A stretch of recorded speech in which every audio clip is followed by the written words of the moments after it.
Now, quite the story this. He was in charge of his party for just 21 days, but last night, Edwin Poots, leader of Northern Ireland's Democratic Unionist Party, resigned. Well, Poots had just agreed a deal giving the Irish language equal status to English and nominated Paul Givan as First Minister. The plan was to keep the power-sharing agreement afloat, but his own party was having none of it. So, what's going on?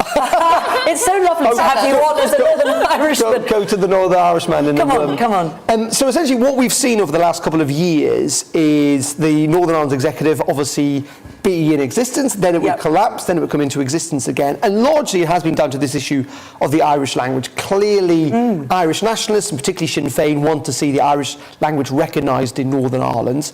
They want to see it given equal parity with English. That means, for example, it may well be on street signs. If the local community wants it, it means it's going to have tens of £millions worth of funding. It's not just the Irish language, it must be said, it is also Ulster Scots as well. But what has happened is that Edwin Poots, who obviously kicked Arlene Foster out as DUP leader only a couple of weeks ago, had signed up to a deal late last night, or the night before last, with the Northern Ireland Secretary and Sinn Féin, in which they said that ultimately, if this legislation was not going to be passed in instalment, the UK government would step in and do it. What's essentially happened with abortion laws in Northern Ireland.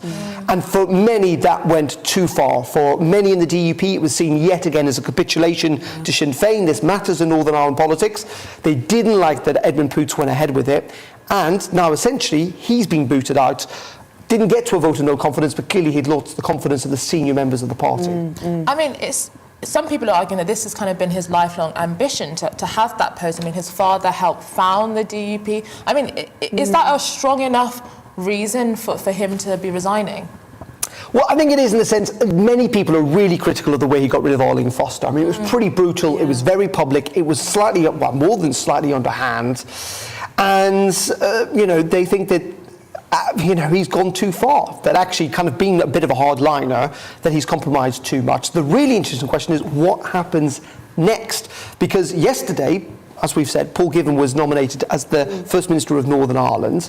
If the DUP are going to try and pull back on this Irish language deal, it's almost certain that Sinn Féin are going to collapse the Assembly, and that means we're going to face an election in Northern Ireland. There's going to be another election at the worst possible time for the DUP because they have slumped in the polls. There's clearly concerns about this Brexit protocol, how it's been implemented. And additionally, we've got the start of the marching season, which sometimes has been linked to violence. But it is entirely possible that, in the next election, if there is to be one in the next couple of months, that Sinn Féin would do very well and the DUP do very badly. They've been trying to avoid an election, but maybe they've now just created the circumstances for one. Who would be the right person?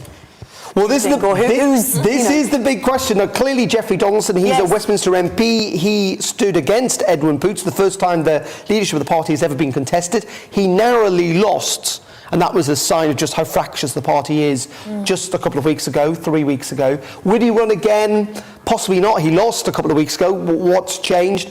But who else is in the frame? That's the big problem. Maybe they should bring back Arlene. I mean, so if the DUP does do badly, what kind of implications arise from that?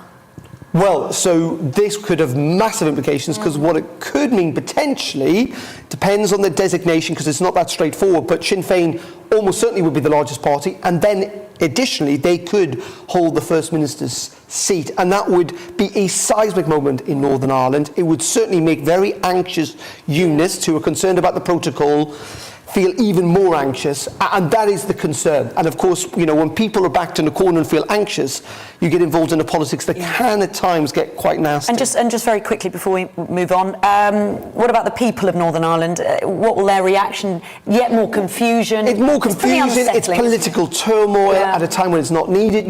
We still are in the middle of a pandemic. You want a government that's going to be looking focused 100% on dealing with that.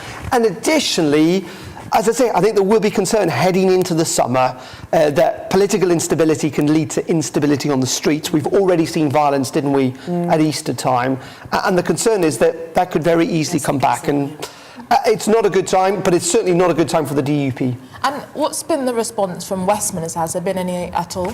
Well, I mean, I think ultimately the Westminster government will be pretty anxious about this. I mean, I'm sure Brandon Lewis will be over at the Northern Ireland Secretary in Belfast today trying to see what more he can do. But at the end of the day, this is split within the Democratic Unionist Party, and there's only so much kind of outside forces can deal with. It'll be really interesting to see what's going to happen in the next couple of days and whether the Assembly survives this.